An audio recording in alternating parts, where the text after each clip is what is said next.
उत्तर प्रदेश के मुजफ्फरनगर जिले में दिल्ली देहरादून हाईवे पर स्थित प्रसिद्ध पंडित वैष्णो ढाबा को हाल ही में एक विवाद के बाद बंद कर दिया गया है।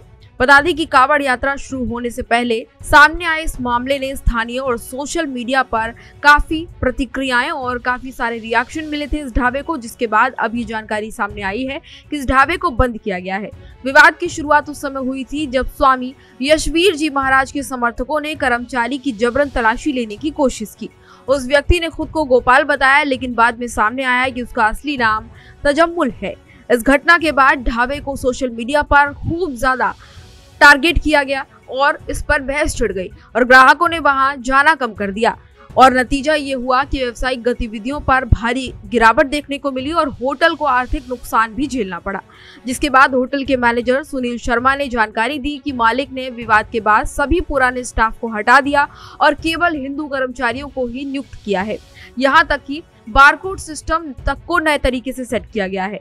फिर भी होटल की आमदनी में कोई सुधार नहीं हुआ और लगातार लंबे समय से होटल की आमदनी में गिरावट ही देखने को मिल रही थी।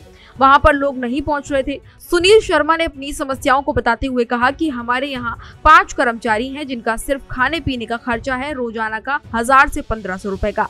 अब जब तक बिक्री ही नहीं हो रही है तो हम अब स्टाफ को सैलरी कहां से देंगे। 4 दिन तक कोई ग्राहक नहीं आ रहा है और एक कप चाय तक भी नहीं बिक रही है। यशवीर महाराज को तो इस विवाद में पब्लिसिटी मिल गई, लेकिन हमारे पेट की रोटी कौन देगा। इसके साथ ही बता दें कि उन्होंने ये भी कहा कि अब यहाँ पर कोई मुस्लिम कर्मचारी काम नहीं करता। पहले ही सभी को हटा दिया गया था। मैनेजमेंट ने हमें स्पष्ट निर्देश दिए थे कि स्टाफ केवल हिंदू हो। जब खुद महाराज कह रहे हैं कि ID दो, होटल चला लो, तो हम क्या करें? नौकरी छोड़ देनी चाहिए क्या हमें? जानकारी के अनुसार पहले होटल में धर्मेंद्र कुमार नाम के व्यक्ति मैनेजर थे और ढाबे का बारकोड एक मुस्लिम नाम पर रजिस्टर था, लेकिन होटल की मालकिन दीक्षा शर्मा, उनके सहयोगी सनब्बुर खान, आदिल खान, जुबैर और एक और अन्य व्यक्ति इसमें शामिल था और एक अन्य अज्ञात व्यक्ति ने धर्मेंद्र पर हमला करके उन्हें बाहर निकाल दिया था। धर्मेंद्र पर आरोप था कि उसने यशवीर महाराज की टीम और मीडिया को ये जानकारी दी थी कि ढाबा मुस्लिम स्वामित्व वाला है और इसमें अधिकांश कर्मचारी मुस्लिम हैं। इसके बाद पुलिस ने होटल की मालकिन दीक्षा शर्मा और उसके सहयोगियों के खिलाफ मामला दर्ज किया था।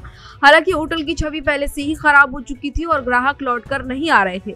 आखिरकार मालिक और मैनेजर ने मिलकर ये फैसला किया कि ढाबा को बंद किया जाए, क्योंकि संचालन लागत तक निकालना मुश्किल हो रहा था और यहाँ पर कोई नहीं पहुंच रहा था, तो ऐसे में इस ढाबे को बड़ा नुकसान हो रहा था। ये मामला न सिर्फ स्थानीय स्तर पर बल्कि सांप्रदायिक और सामाजिक दृष्टिकोण से भी चर्चा का विषय बना हुआ था।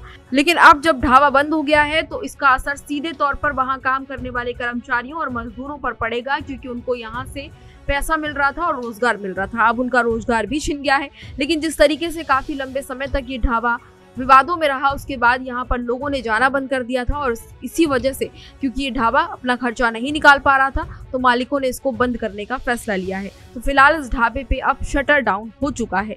इस जानकारी में फिलहाल इतना ही। इसी तरह की तमाम और जानकारियों के लिए देखते रहिए भारत एक्सप्रेस यूपी।